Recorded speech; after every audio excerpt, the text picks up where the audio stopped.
Akhirnya teman-teman, setelah sekian lama, berapa lama ini, hampir 3 tahunan kasus korupsi kuota haji yang gak kelar-kelar, sampai menimbulkan berbagai macam perspektif di tengah-tengah masyarakat, terkhusus di tengah kalangan umat muslim.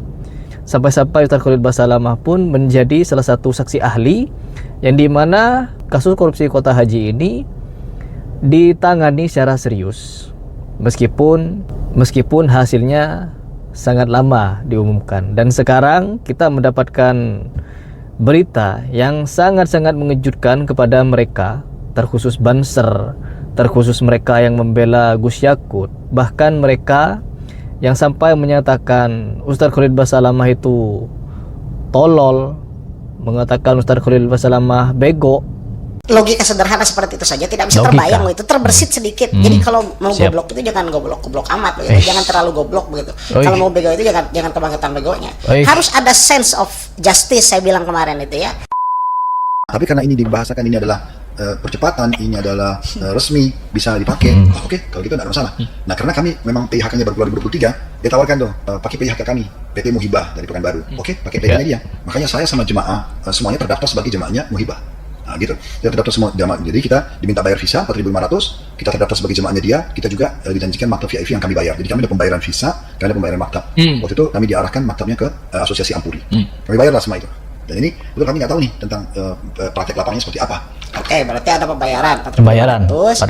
Kemudian sebagai visa tadi ya, kemudian yang menjadikan Khalid Basalamah ini tertarik untuk berpindah karena ada fasilitas tambahan di situ, maktab VIP tadi yang disebutkan. Ini poin ya. Supaya kita ini bisa melihat di mana ketidaksinkronan perkataan Khalid Basalamah ini. Nah, jadi disebut bahwa Ustaz Khalid Basalamah tidak sinkron dengan ucapannya. Ya, gak apa-apa, kita simak dulu teman-teman. Tapi nanti kalian akan kaget dengan fakta yang akan saya paparkan di sini. Dia akan malu gak ketulungan teman-teman. Karena apa? Dia pada awalnya sudah meyakini bahwa Ustaz Khalid Basalamah akan menjadi tersangka. Karena apa?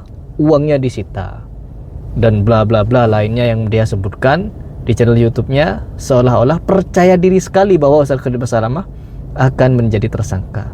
Tapi ya sudahlah, itu hanya sekedar hiburan semata, yang dimana kita sebagai umat muslim sekarang sudah tahu bahwa tersangkanya adalah Gus Yakut.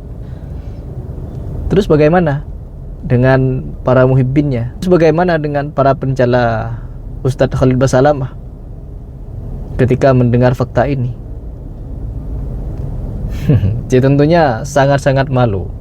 Yang dimana kalau kita berbicara masalah kebenaran, yang namanya orang benar, mau di framing seperti apapun, mau difitnah sebagaimanapun, dia tidak akan salah, tidak akan menjadi salah teman-teman, kecuali ada kekuatan jahat untuk menjatuhkan marwah beliau. Dan ini tidak lepas dari pertolongan Allah Subhanahu wa taala, yang dimana framingan miring dulu kepada Ustaz Khalid Basalamah itu terjawab sudah di video ini pada pengumuman KPK bahwa beberapa tokoh NU yang bernama Alex katanya beserta Gus Yakut akan diseret menjadi tersangka.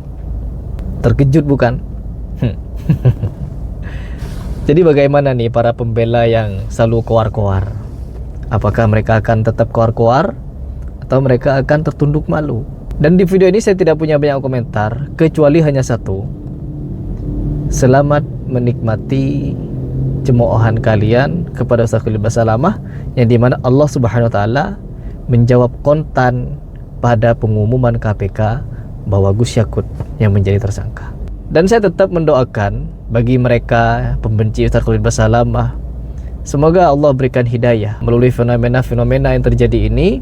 Semoga Allah berikan mereka hidayah, semoga mereka bisa berpikir, dan semoga mereka bisa tahu mana yang benar, mana yang salah, mana yang nyuri, mana yang jujur, mana yang ikhlas, mana yang hanya mencari keuntungan.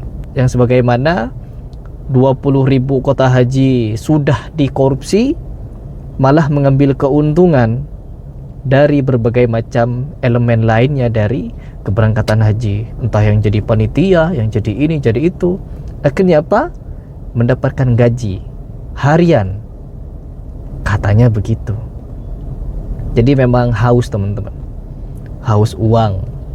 Setelah kita heboh dengan kasus tambang, aduh, innalillahi wa inna ilaihi raji'un. Ya, semoga Allah berikan hidayah.